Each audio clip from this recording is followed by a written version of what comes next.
اهلا بكم يا اصدقاء في قناة رزق الالكترونيات، واهلا بكل الاصدقاء اللي اشتركوا بالقناة.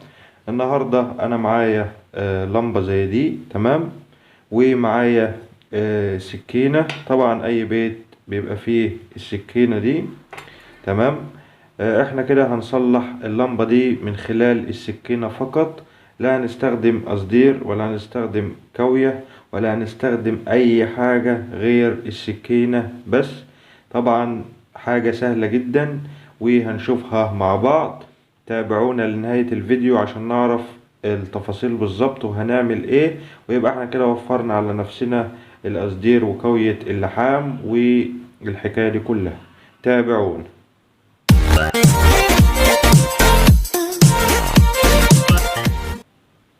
اول حاجة دلوقتي يا اصدقاء انا بفك اللمبة بالشكل ده.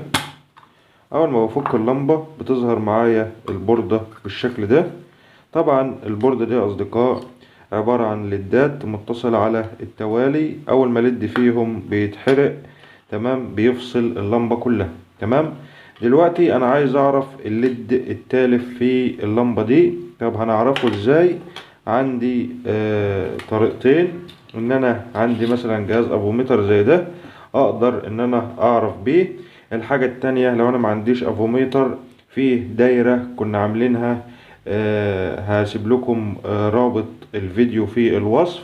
الدايرة دي برضو تقدر تختبر بيها الليدات او اي ليد وتعرف الليد التالف. طيب احنا مش هنستخدم الدايرة، هنستخدم الافوميتر على وضع الصفارة بالشكل ده.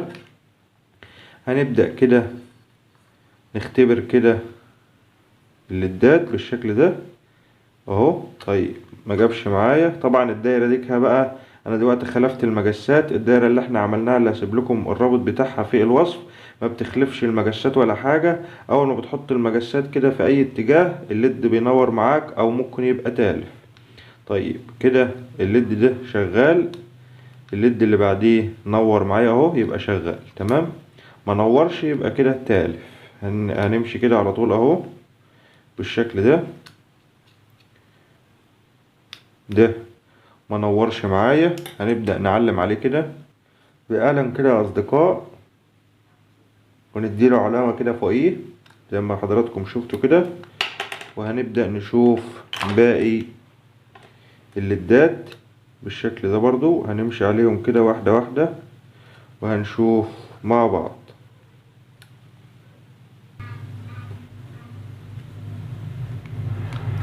ده كده اخر ليد معايا اهو.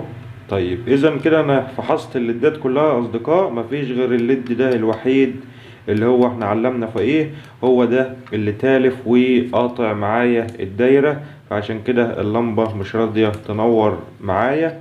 فاحنا دلوقتي هنعمل ايه او هنستخدم السكينة ازاي بقى؟ خلاص كده احنا حددنا ان ده كده الليد التالف. هركن بقى الجهاز بتاعي ومش هستخدم غير السكينة، تمام.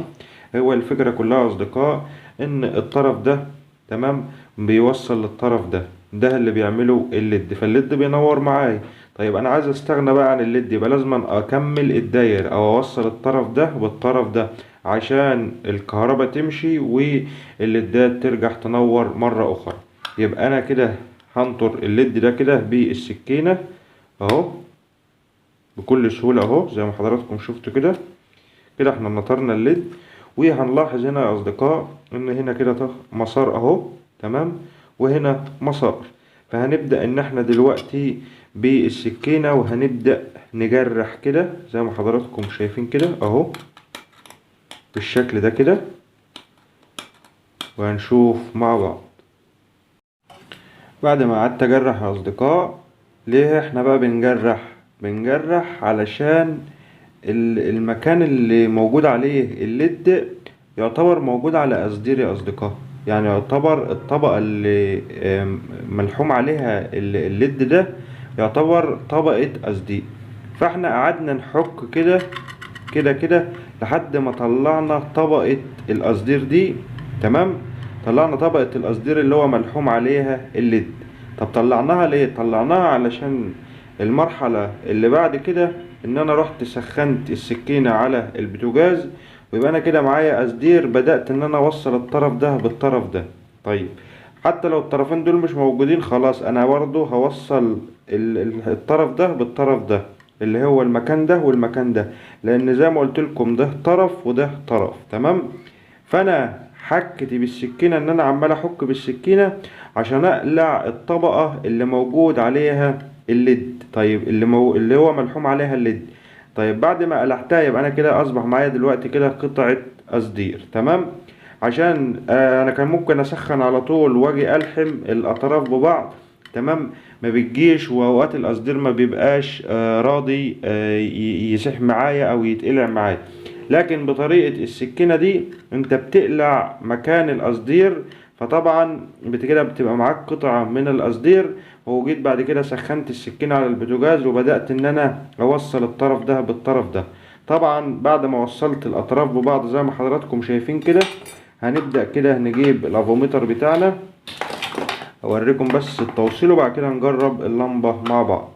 اهو هنبدأ كده نضع طرف من الافوميتر هنا والطرف التاني هنا كده. ايه اللي حصل يا اصدقاء؟ كده الطرفين متصلين ببعض. يبقى اذا انا كده استخدمت السكينة فقط، لا استخدمت قصدير ولا استخدمت كاوية ولا اي حاجة. ان انا قلحت كده الطبقة اللي موجود عليها الليد عشان اوصل الطرف ده بالطرف ده. طيب هنبدأ كده بقى نجرب اللمبة مع بعض بالشكل ده اهو.